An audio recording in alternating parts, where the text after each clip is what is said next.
Hello, coucou la tribu. Eh bien, petit aparté, j'avais envie, vous connaissez cette chanson de Sacha Distel, La belle vie. Voilà, pour les amoureux. Alors, je vais faire le contraire. Voilà. Eh bien, on y va. Il est 20h01. Bienvenue. Ce soir, c'est un live sur le couple, le lien donc avec l'hypersensible, hein, toujours, fuite ou lien.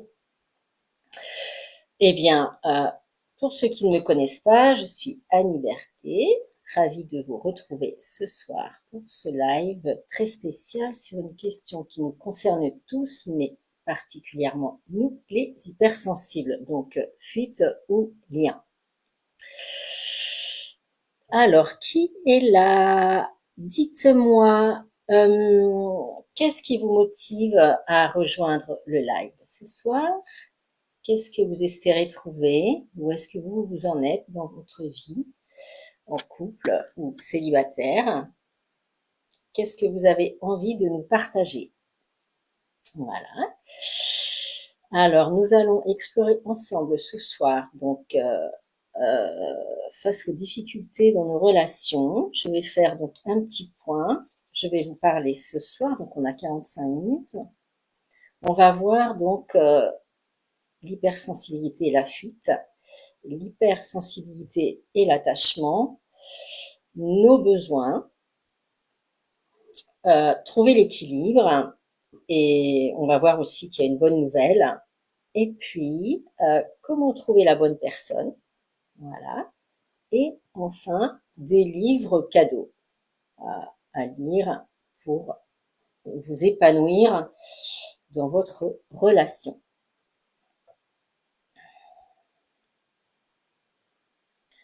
À travers cela, donc on va parler de la tendresse, de la sexualité et de l'engagement, parce que ces trois aspects sont intimement liés et souvent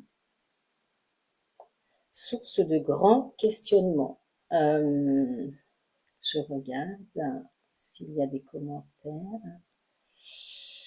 Pour ceux qui nous rejoignent, le live sera disponible en replay, mais l'échange en direct, c'est magique.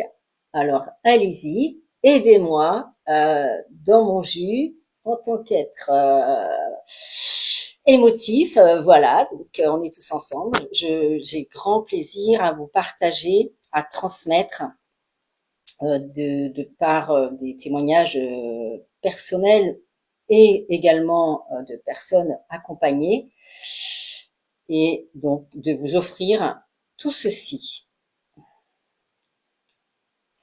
Alors, on va commencer par l'hypersensible et la fuite. Alors, commençons par comprendre pourquoi nous fuyons parfois. Et n'hésitez pas à me dire, est-ce que ça vous parle? Vous êtes comment? Plutôt fuite ou pas fuite? Alors, est-ce que ça vous est arrivé donc déjà de ressentir cette sensation parce que votre partenaire fait une remarque anodine et vous ressentez ça comme un tsunami émotionnel? Je regarde en même temps. Ok. Et ok. Donc, est-ce que vous avez l'impression de ne pas être compris, comprise? Parce que, comme je le suis ce soir, notre hypersensibilité nous rend plus vulnérables en fait. La surcharge émotionnelle dans les conflits, l'absorption des émotions de l'autre, l'intensité des ressentis qui peut nous paralyser, la peur d'être trop pour l'autre. Les fuites spécifiques aux hypersensibles, mais est-ce que vous avez une idée de quelles sont ces fuites? Eh bien oui, le besoin de silence, de solitude pour se ressourcer. Je dirais que c'est pas spécifique non plus que aux hypersensibles. La fuite émotionnelle, on se coupe quand c'est trop intense. On a la fuite relationnelle aussi. Je suis trop compliqué, je vais le ou la laisser tranquille. La fuite dans nos mondes intérieurs riches. Je vois des personnes qui ont exprimé qu'ils avaient l'impression d'être épuisantes pour leur partenaire. C'est exactement cette peur d'être trop, hein, de se justifier tout le temps, de s'excuser.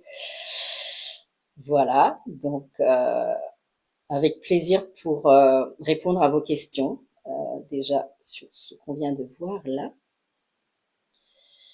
Ensuite, je vais vous parler, donc on va aborder la tendresse.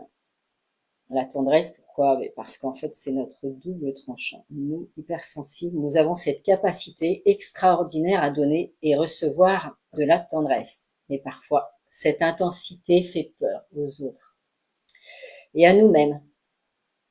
Question de gestion. On fuit parfois parce qu'on a peur de notre propre capacité d'amour. On se dit, si je m'abandonne à cette tendresse, je vais souffrir 1000 fois plus si ça se termine. Ça vous parle? Et puis, donc la sexualité des hypersensibles. Oui, on va parler franchement de la sexualité parce que on va pas se mentir, hein, ça fait partie de la relation avec l'autre dans le couple. Donc pour nous, en fait, la sexualité, elle n'est pas que physique. Chaque caresse, chaque regard, chaque souffle prend une dimension émotionnelle et spirituelle. En effet, oui, on a déjà eu, pour moi, le sexe sans connexion émotionnelle, c'est impossible. Donc oui, exactement. Cette intensité peut nous faire fuir quand on sent que l'autre vit la sexualité différemment. L'intimité physique nous met trop en contact avec nos émotions. On a peur de révéler notre vraie nature intense. Et est-ce que ça vous parle? Dites-moi.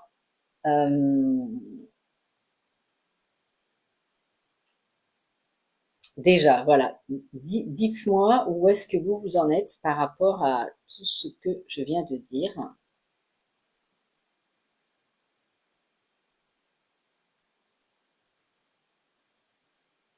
Sur la fuite.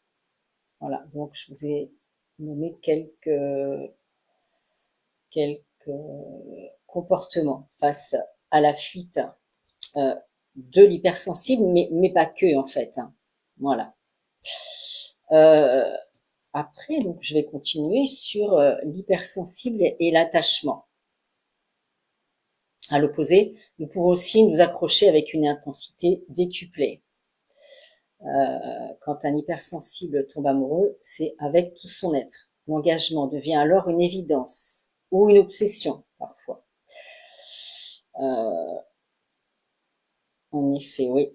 Oui, je m'y perds complètement. Oui, cette capacité à se perdre dans l'amour, ouais, ce qu'on appelle l'engagement à l'excès. Pour nous, l'engagement peut devenir total au point de nous oublier. Donc, on donne tout, notre temps, notre énergie, notre essence même. Les pièges de l'hyperattachement chez l'hypersensible. On idéalise la relation et le partenaire, ou la partenaire. On s'excuse tout le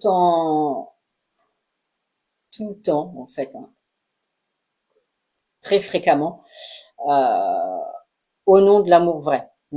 Si ça vous parle, on absorbe les problèmes de l'autre comme s'ils étaient les nôtres. On perd nos limites dans la fusion. La tendresse peut être perçue comme une drogue aussi. Ouais, ouais. Pour nous, la tendresse n'est pas un plus, c'est un besoin vital. Un regard tendre, une caresse douce, et nous sommes dans un état de plénitude. Voilà, on parle souvent que les hypersensibles ont cette capacité de contempler tout fortement. Voilà, donc c'est juste quelque chose qui fait partie. Je vais pas parler du fonctionnement de la morpho de cette caractéristique-là, mais c'est aussi ce qui explique cela. Après, c'est une question de gestion et c'est important aussi que l'autre ait cette compréhension de l'autre aussi pour l'épanouissement du couple. Et au contraire, ça peut faire grandir l'autre et on ne peut que s'enrichir. Et la difficulté pour l'hypersensible, c'est que cette soif de tendresse, elle peut aussi donc nous rendre dépendants et on peut aussi parfois accepter des relations déséquilibrées juste pour avoir des moments de douceur. Oui, j'ai déjà entendu ça, donc je reste avec lui juste pour les câlins du matin. Voilà, la sexualité comme langage d'amour, oui. Pour cela, je vous conseillerais un livre, Les 5 langages de l'amour. Il fait partie pour moi des livres à lire de Gary Chapman, Les 5 langages de l'amour. Il est pour moi un livre, voilà, que toute personne en couple, et pourquoi pas à lire ensemble, dans l'impact, dans l'implication émotionnelle, dans l'engagement. Ça peut être vu comme un jeu et c'est très intéressant donc de découvrir ce livre, de connaître justement son langage de l'amour. Et l'hypersensible, en fait, c'est par le corps qu'il s'exprime et que il exprime même ce qui peut être inexprimable. Voilà. Dites-moi si vous avez des questions par rapport à ce que je suis en train de dire. Est-ce que ça vous parle? Donnez-moi des exemples, des témoignages du vécu, comment vous avez pris conscience de ça et comment vous avez aussi rebondi.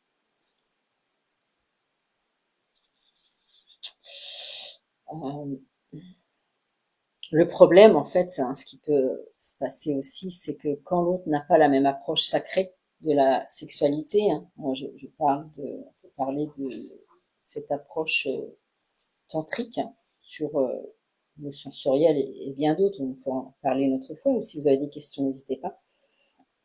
C'est que on peut se sentir incompris, pas aimé à notre juste valeur, et qui peut aussi être une raison pour laquelle on peut fuir, en fait, qui peut créer un décalage, un besoin non assouvi.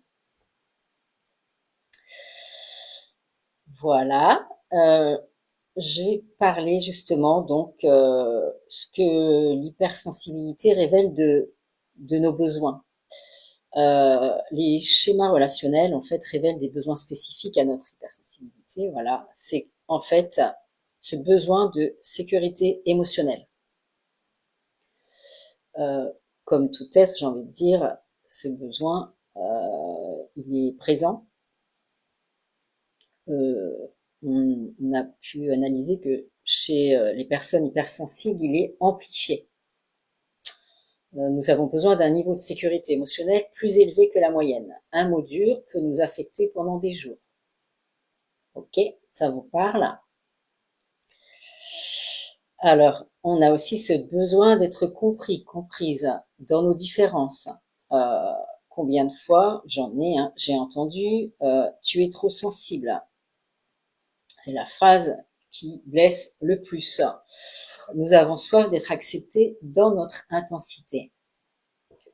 Il y a le besoin de profondeur. Je parlais tout à l'heure d'émerveillement, de contemplation. Voilà, ce sont des choses qui font partie de nous. Et les relations superficielles nous épuisent. Nous cherchons la connexion d'âme à âme. Oui, quand on parle des small talks, il y en a, voilà, ça l'évite complètement. Tout à fait. Oui. Nous avons besoin de vraies conversations. la tendresse comme langage maternel. Pour beaucoup d'hypersensibles, la tendresse, c'est notre langage maternel émotionnel. C'est comme ça qu'on se sent vraiment aimé et compris. La sexualité comme révélateur, notre façon de vivre, la sexualité révèle beaucoup de nos blessures. Peur de l'abandon, on se donne complètement ou pas du tout. Peur du jugement, on cache notre vraie nature sexuelle. Voilà, ça fait beaucoup d'infos.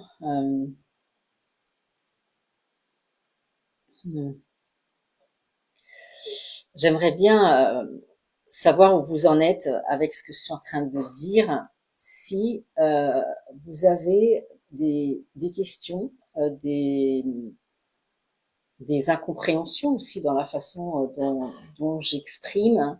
Il y a peut-être beaucoup de contenu. Dites-moi si vous avez besoin que je revienne sur un point en particulier. Voilà, donc je continue sur le besoin, les besoins. Donc on a le besoin de fusion en fait. On recherche la perte de soi dans l'autre. Et oui, la fusion. On parle d'engagement. J'ai parlé d'engagement tout à l'heure. L'engagement, en fait, c'est l'implication émotionnelle l'un envers l'autre. Donc, c'est une forme de responsabilité. Notre rapport à l'engagement révèle nos blessures profondes. Parfois, on s'engage trop vite pour guérir nos blessures d'abandon. Parfois, on fuit l'engagement par peur de revivre des traumatismes. En fait, derrière tout ça, c'est de grandir, en fait, d'apprendre justement à se découvrir comme on est et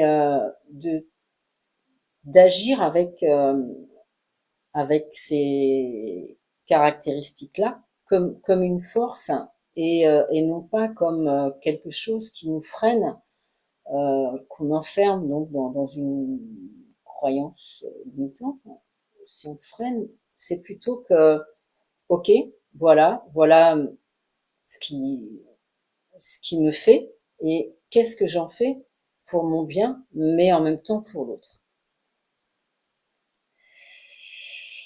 Ok, alors je regarde, je prends mon temps ici.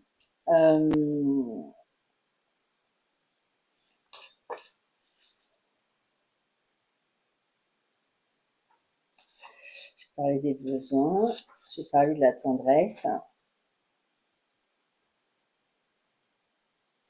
j'ai parlé de l'engagement, j'ai parlé de la sexualité.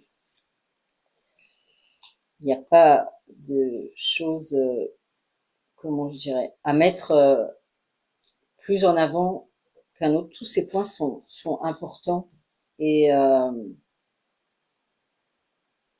et donc à ne pas négliger. Maintenant, les besoins. Déjà, est-ce que vous avez notion de vos besoins? Est-ce que ça vous parle?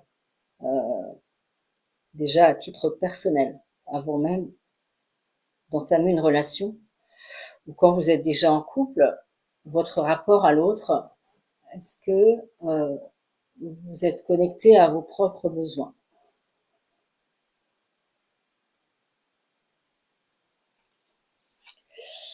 Je dis ça, c'est par rapport à l'équilibre en fait. Euh, en fait, comment avoir une relation équilibrée si déjà vous répondez pas à vos propres besoins?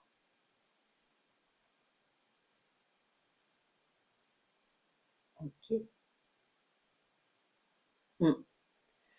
Est-ce que ça vous parle ça?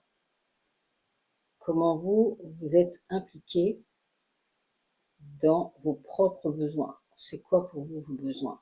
Vous pouvez partager hein, avec plaisir. Hein. Je me sentirais moins seule là maintenant. Je vois en plus que voilà, je suis pas toute seule, mais je serais très heureuse d'avoir vos retours, vos commentaires. Parce que derrière tout ça, en fait, même sous cette forme d'hypersensibilité, donc c'est la sensibilité plus plus, Eh bien, il y a un humain, il y a une âme, et, euh, et elle se doit donc de vivre pleinement, puisqu'elle a choisi aussi ça dans son incarnation. Donc, l'équilibre. Eh bien, on pourrait parler, donc on a parlé des besoins. Euh,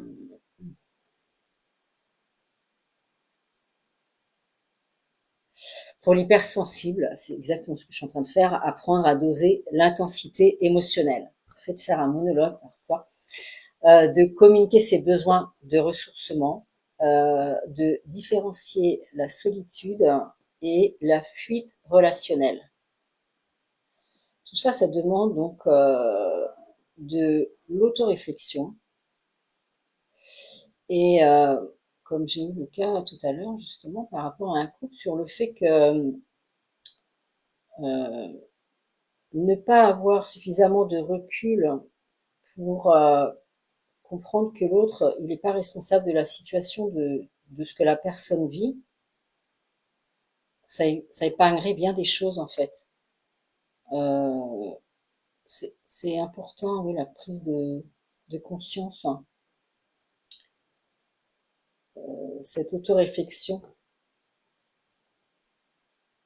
sous forme de questions en fait. Ouais. Euh, et donc accepter qu'aimer intensément, ce n'est pas un défaut. Voilà. En tant qu'hypersensible, eh bien, tout vivre dans l'instant, intensément, euh, ça fait toujours grandir.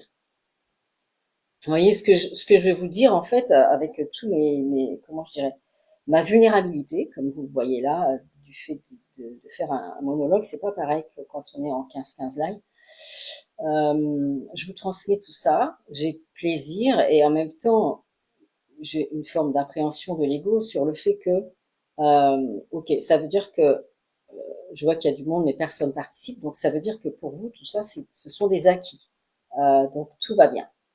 Alors, eh ben, tant mieux, parce que dans le meilleur des mondes, eh bien, c'est pas forcément ce qui reflète dans le quotidien, dans l'accompagnement. Donc voilà, c'est plaisir de partager et, euh, et donc bah, d'échanger.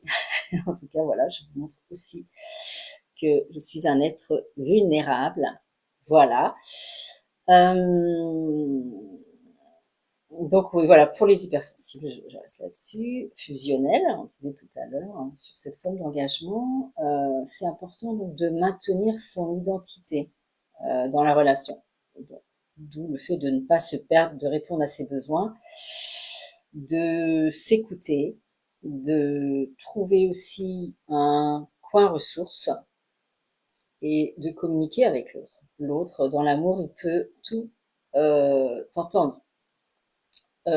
Avec évidemment une communication, j'ai envie de dire, on devrait exprimer juste deux choses, de quoi j'ai besoin et ce que je ressens. Il y a un livre aussi, un deuxième livre que j'ai envie de vous conseiller, c'est Les mots sont des fenêtres. Euh, c'est Marshall qui a écrit ça. Voilà, pour la communication. Et puis, donc voilà, poser des limites sans culpabiliser.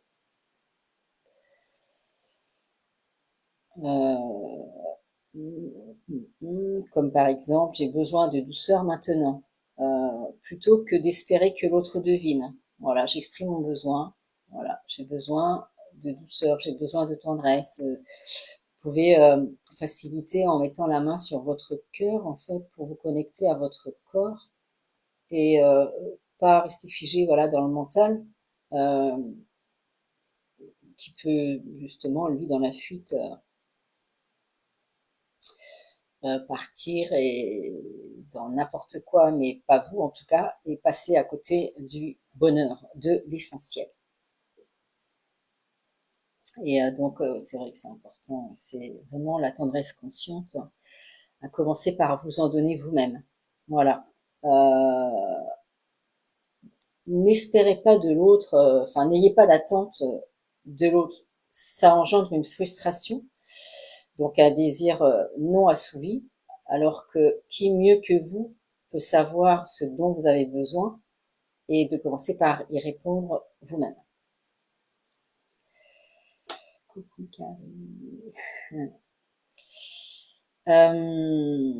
Ok, ce qu'on appelle l'auto-tendresse. Alors, comment on fait pour absorber les émotions de l'autre, en fait. Il y a une technique concrète, moi j'aime bien, donc c'est se connecter à son corps, c'est poser ses mains sur son cœur, être attentif à sa respiration, et puis de faire une visualisation d'une bulle protectrice, par exemple. Euh, Après, la méditation, pour moi, c'est déjà d'être dans la conscience, dans la respiration. Vous y mettez le mot que vous voulez, mais c'est une forme de prendre conscience, de revenir à soi dans son corps, euh, plutôt que de partir comme ça et de regretter même des mots. Comme je disais tout à l'heure, que en plus l'autre, il est pas dans la situation, il sait pas de quoi vous parler. Donc c'est super important parce que je me rends compte que souvent c'est les mêmes erreurs en fait. Enfin, quand je dis erreur, ça fait grandir. Ce sont les mêmes situations en fait qu'on revoit souvent. Voilà.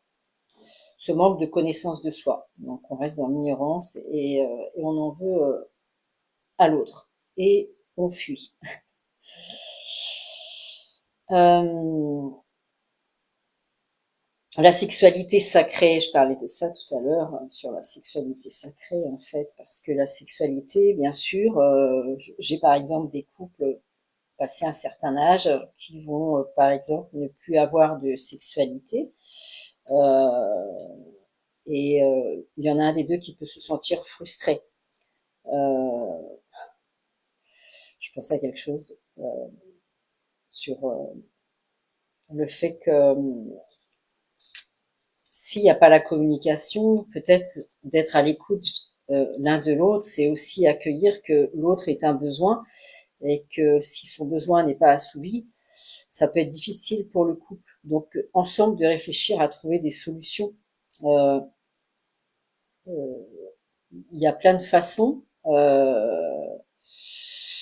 Je vais parler du troisième livre que j'avais noté sur les hommes viennent de Mars et les femmes de Vénus. Voilà, c'est le troisième livre. Pour apprendre le fonctionnement de l'homme, de la femme et l'art de communiquer l'un avec l'autre,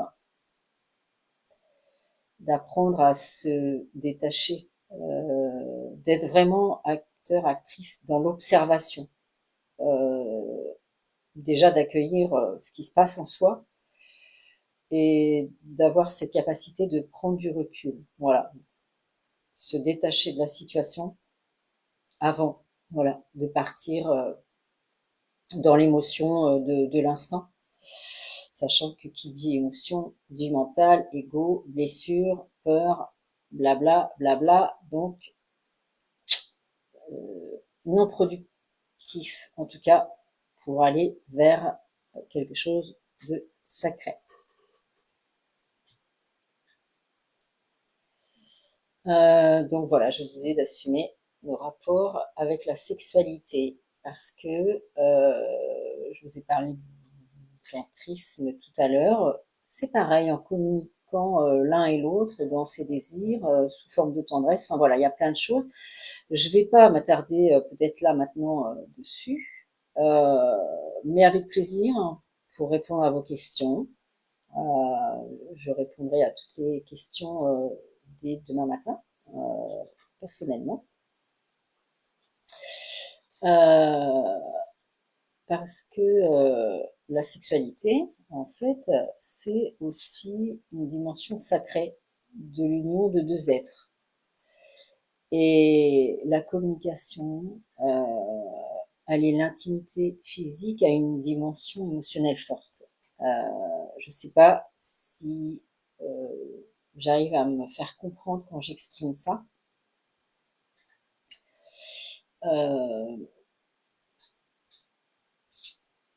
Bah, vous me direz, voilà.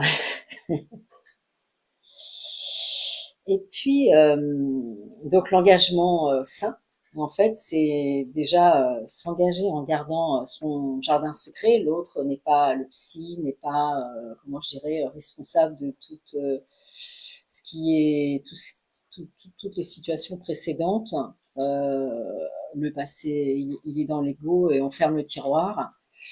Et quand on est réceptif à une nouvelle rencontre et qu'on ressent donc eh bien une harmonie naissante, alors voilà, c'est important eh bien de vivre dans le présent, d'être à l'écoute encore une fois de son corps et de rester bien présent à travers tous ses sens. Et comme je disais tout à l'heure, donc avoir un partenaire ou une partenaire qui soit réceptif à cette sensibilité-là, bah c'est, je vais pas dire que c'est le plus, c'est que ce serait fusionnel. Non négociable, oui. Et si on tombe sur quelqu'un qui ne comprend pas, bah quelqu'un qui comprend pas, c'est non négociable en fait. C'est non négociable. Ça veut dire que la vie, elle nous met une situation sous les yeux pour voir justement où on en est. Et, et voilà. Donc c'est important. Je parlais aussi tout à l'heure donc de créer un petit cocon pour respecter les besoins mutuels. La clé du succès. Chacun garde ses rituels de ressourcement. On évite la surenchère émotionnelle, on se donne le droit d'être différent malgré notre sensibilité commune, entre autres. Alors maintenant, comment rencontrer quelqu'un? Est-ce que vous avez une idée de comment on peut rencontrer quelqu'un? Pourquoi certaines relations échouent? Et que faire avant de chercher l'autre?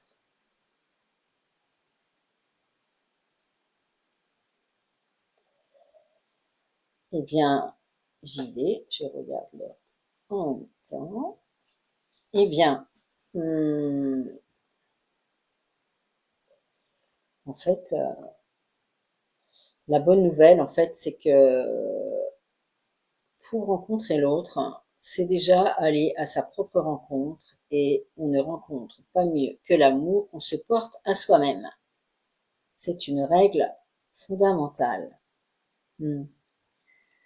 C'est vraiment, voilà, aller à sa propre rencontre, se découvrir, apprendre à s'aimer, bosser sur son estime de soi, aller se libérer de tout ce dont on n'a plus besoin, qui nous alourdit,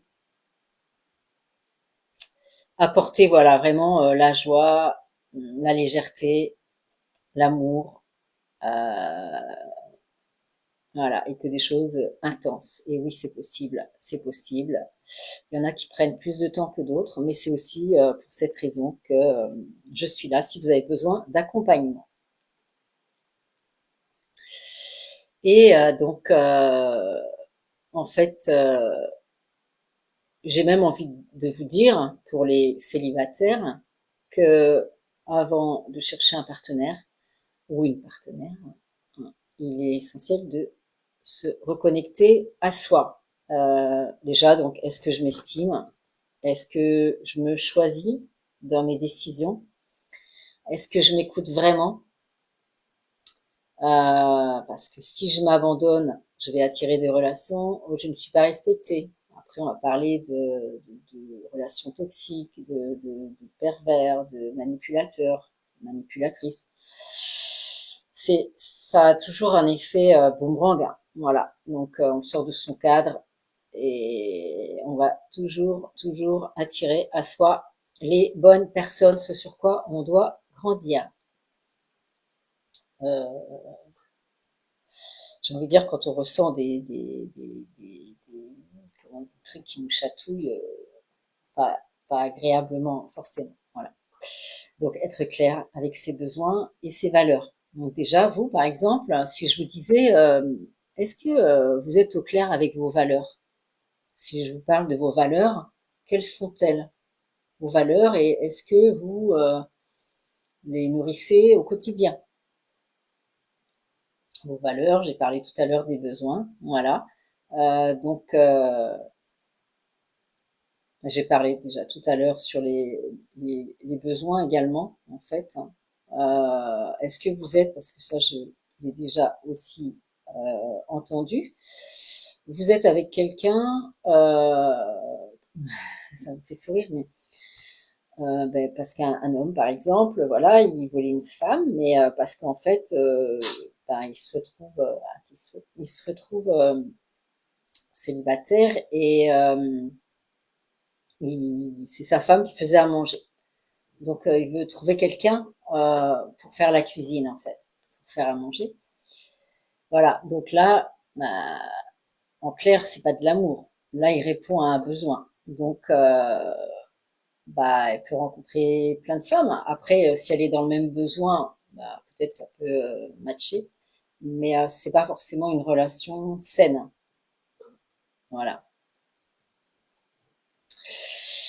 Et puis, j'ai parlé des besoins non négociables, donc la tendresse, l'engagement, la liberté, la sexualité, l'écoute, c'est-à-dire dans vos valeurs fondamentales, quelqu'un qui vous dit mais ouais c'est ok et oui oui je suis comme ça, nan, nan, et qu'en fait bah il y a un manque de sincérité, d'intégrité, bah next en fait, next. Mais à la limite, ce que j'ai envie de vous dire, c'est que si vous attirez des personnes comme ça veut dire que revoyez vos valeurs parce que vous n'êtes peut-être pas si aligné que ça avec vos valeurs.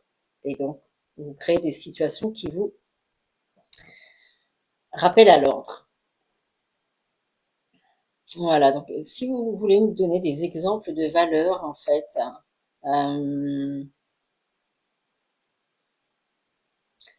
je vois pas tout, en fait. C'est important de prendre. Oui, merci, merci. Super.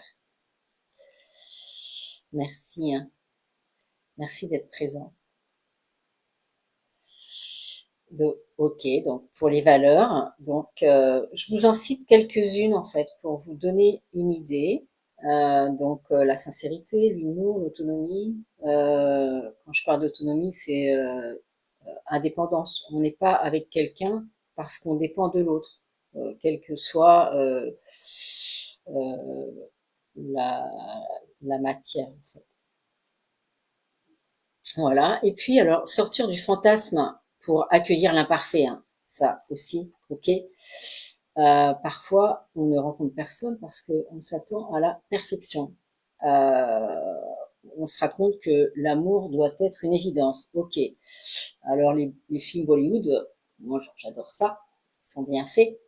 Mais est-ce que ça, c'est pas non plus une caractéristique de l'ego que de se faire croire que euh, puisque je ne rencontre pas l'homme ou la femme parfaite, comme ça, avec les yeux bleus, telle taille, c'est aussi une forme de fuite, euh, c'est-à-dire je m'explique sur le fait que euh, comme de toute façon je suis pratiquement sûre de pas le ou la rencontrer, donc je vais m'auto-saboter inconsciemment, comme ça au moins je j'attirerai pas à moi euh, une belle relation.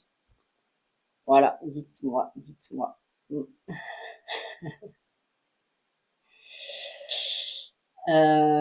Et puis, bah oui, parce que voilà,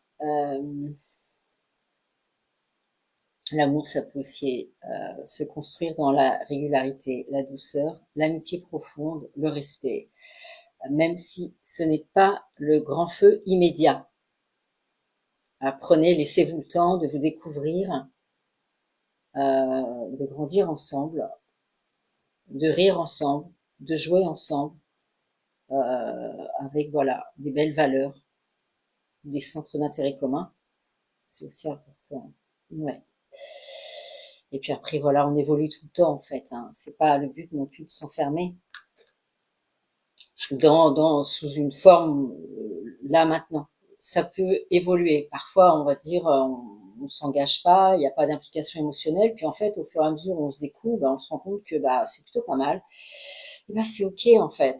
L'essentiel, c'est d'en parler et de se mettre d'accord en tout cas. Voilà. Dans ce qui fait sens pour l'un et pour l'autre. Donc, important aussi, voilà, c'est de faire la paix avec ces ruptures du passé. Voilà.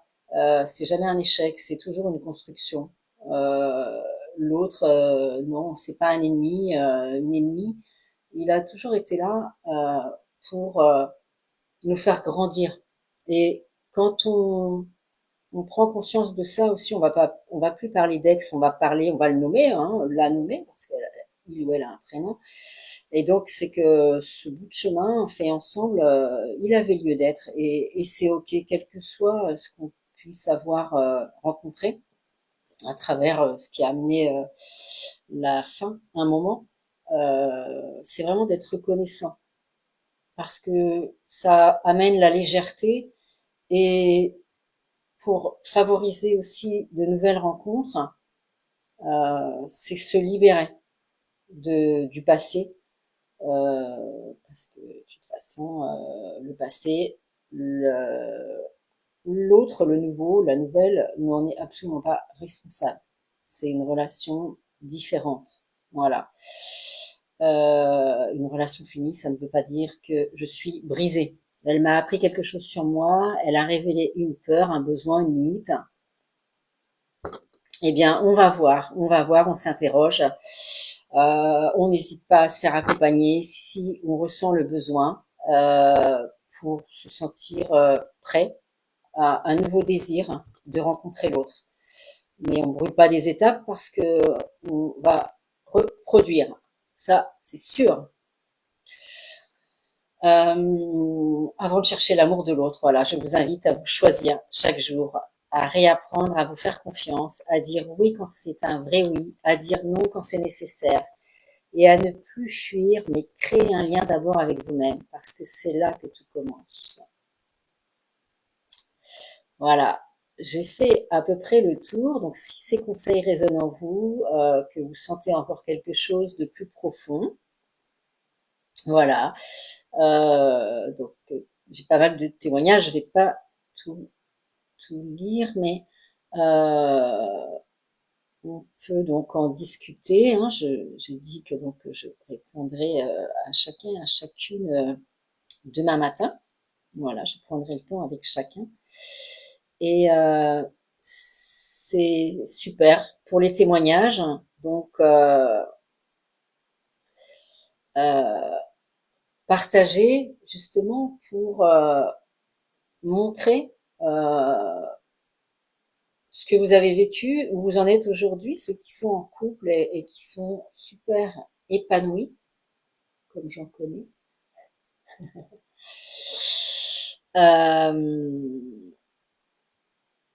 Voilà, donc avec plaisir. J'ai pas forcément tout abordé, évidemment. J'ai essayé d'aller à l'essentiel. J'ai effleuré, voilà, on va dire en surface. Il y aurait plein de choses à dire.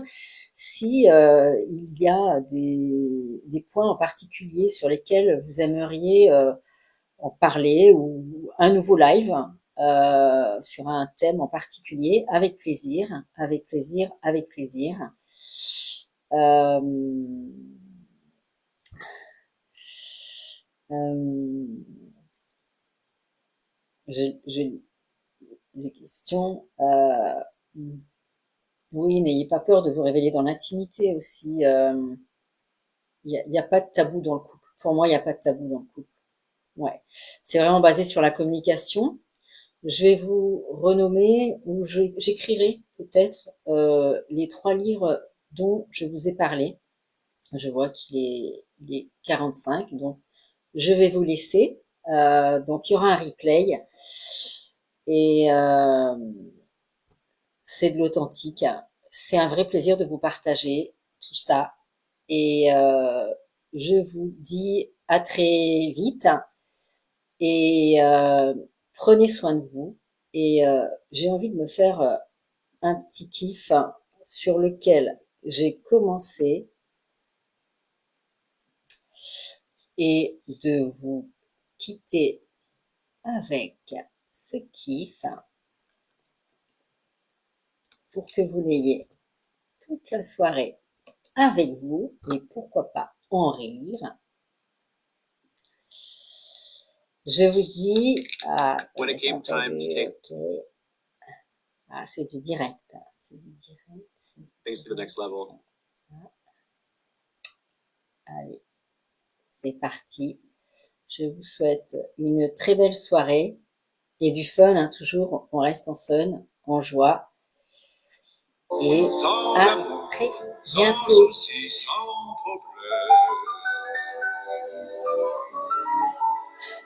Oui, la belle vie.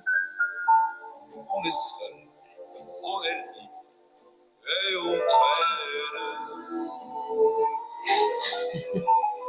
On s'amuse à passer sans peur du lendemain. Et du blanche qui se penche